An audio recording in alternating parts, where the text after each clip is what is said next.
Who of you here tonight has ever thought about the fact that you're going to die one day?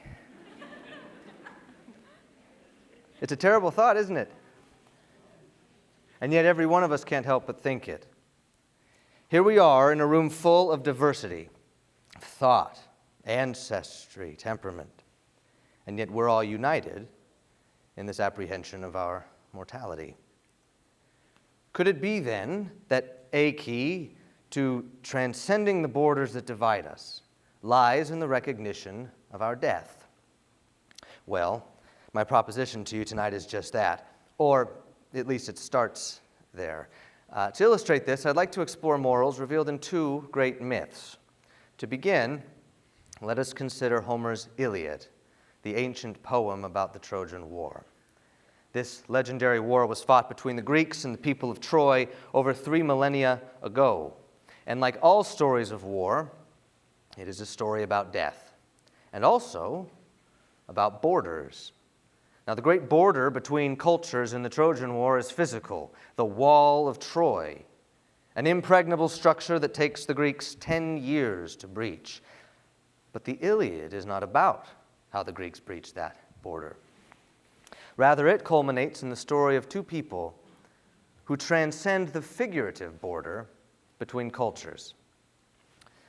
Greece's champion, Achilles, has just exacted his vengeance on the people of Troy by killing Hector, the Trojan prince. Now, the whole book, Achilles has been angry at enemies, at allies, at the whole world. And he's still angry, even though he's defeated Hector and publicly desecrated Hector's body, refusing to return the body to Troy. He just cannot forfeit his hate. But one night, who should come to Achilles' tent but Hector's father, Priam, the king of Troy. Priam has crossed the border that is the Trojan wall and has willingly availed himself of his enemy's tent. He falls to his knees and bathes Achilles' feet in tears. "Ah, think of thy father," he says. "Think of thy father, and this face behold. See him in me, as helpless and as old." He reminds Achilles of two things: that a father can live on through his children, and that we all strive to live on through those who remember us. By refusing to return the body of Hector, Achilles is denying both Hector and Priam that opportunity to live on. Achilles is reminded of his own father and by extension of his own mortality. It's then that Achilles can comprehend the way out of his rage, by seeing the humanity in his enemy, long hidden behind a border both literal and figurative. And he returns the body of Hector back to his father. Now, it's not that Achilles sees Priam as scientifically human. He sees Priam being human. We humans are unique among all other creatures in that we recognize the finite nature of our existence and we long to make something of it. We are unique in that we long to transcend death, to be greater than the sum of our experiences, to discover meaning in life, and to find some way to live on after we die. We try to do this individually, sure, but we also try to do it collectively. Culture is the result of that collective human effort to transcend. Communicated across space and time through language, traditions are the habits of death transcendence. Art is the creative impulse of death transcendence. Temples, museums, universities, these are the architecture of death transcendence. And myths like the Iliad are the literature of death transcendence. Cultural borders, then, are not as dividing as one might think. At least they shouldn't be, if built on proper principles.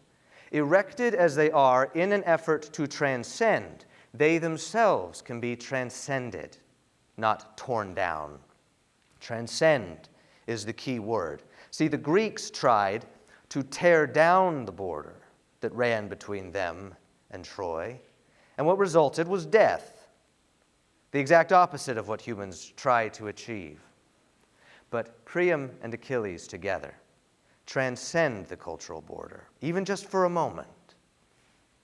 And what results is a beautiful unity, dare I say, a form of immortality.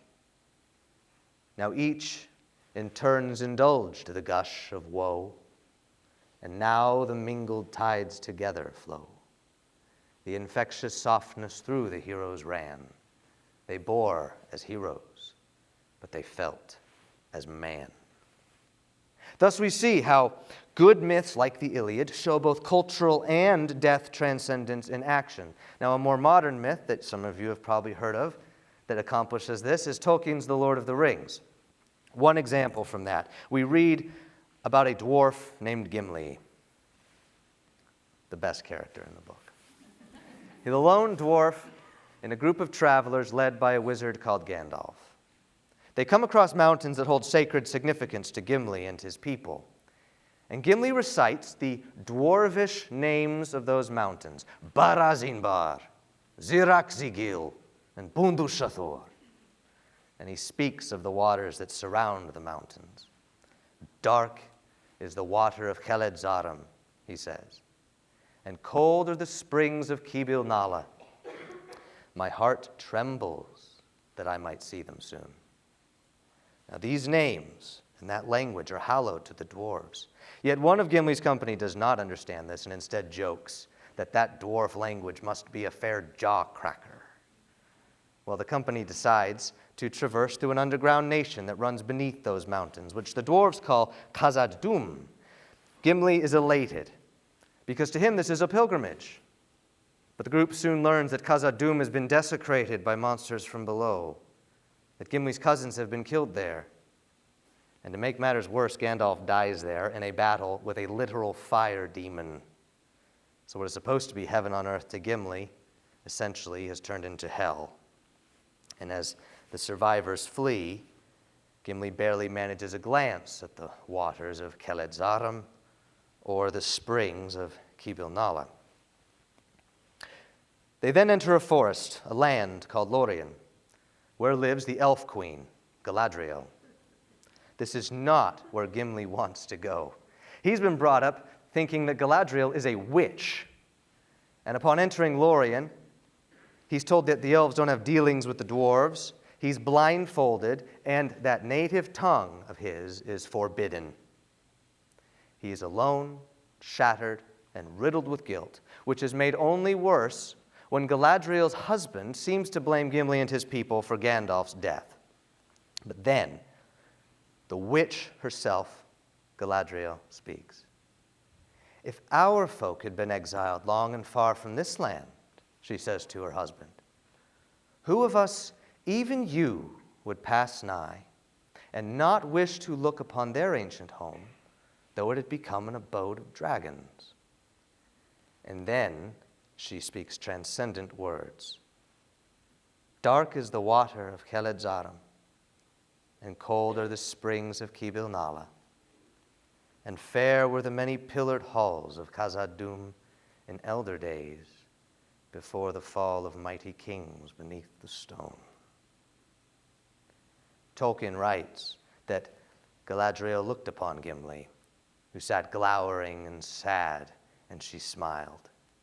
And the dwarf, hearing the names given in his own ancient tongue, looked up and met her eyes. And it seemed to him as if suddenly he looked into the heart of an enemy and saw there love and understanding. Wonder came into his face, and he smiled in answer. He rose clumsily and bowed in dwarf fashion, saying, yet more fair is the living land of Lorien, and the lady Galadriel above all the jewels that lie beneath the earth. See, Galadriel speaks to Gimli as only can one who truly understands the way that he and his culture manifest their death transcendence. She transcends the border between cultures, the border that divides, by recognizing the one great border that surrounds us all and makes us all human. And as she transcends the cultural border, she takes Gimli with her. And the blinders come off, and he sees her and her culture's beauty at last. Now, this kind of transcendence is not reserved for the storybooks. I've lived it, whether in my career as a lawyer or in my many moves across the country. or even standing on the ground of a mosque in southwest Siberia, of all places. There I was translating a discussion between an elderly white American man and a young but hardened Bashkirian imam. It was then that I witnessed how culturally divided people can bridge borders without tearing them down, to find the meaningful humanity in each other. Two people divided by culture, trying as hard as they can to transcend their short existences and to make life matter. My friends, we never know how ancient or how deep the borders that divide us can be. They can seem impenetrable as the wall of Troy or the mountains above Khazad-dûm. But when we make the effort, and it is an effort, to change our perceptions, to view earnest culture not as something built up intentionally to divide, but rather as the result of that unique human impulse to transcend, then we can be like Galadriel and like Priam. We can more easily comprehend the one great border that unifies us, the border of death transcendence. Then hidden beauties can be revealed. Eyes like Gimli's are opened, and hearts like Achilles are transformed, and we begin to live in a more exquisite world.